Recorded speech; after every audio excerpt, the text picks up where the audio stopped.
which brands and categories are going to move first? This is not data for any specific retailer. This is total U.S. data that we've overlaid on a familiar store-based retail format, and we share it because it's incredible how quickly some categories are leaving the building.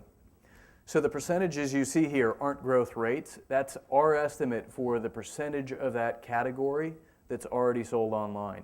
I think you can make some pretty important generalizations about what drives a category online.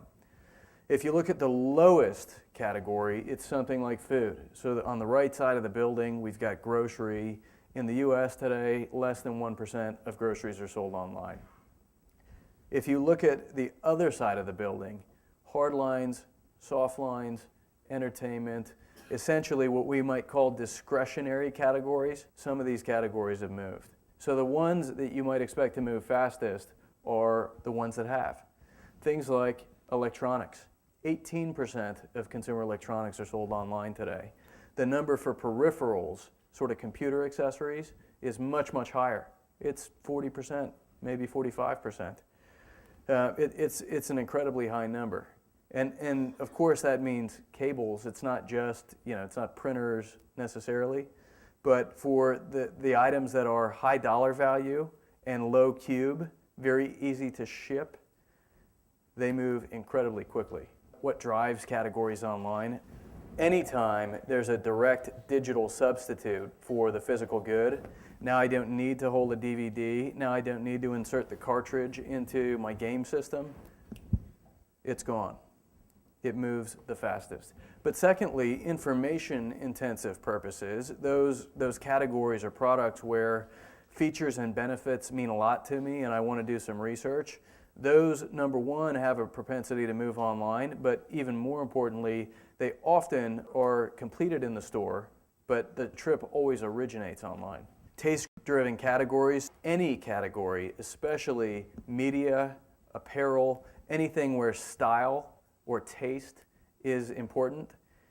The fact that you can connect people with a huge assortment through online business models means that those categories are really well suited to an e-commerce model. Anything that is high frequency where you don't do a lot of switching or substitution.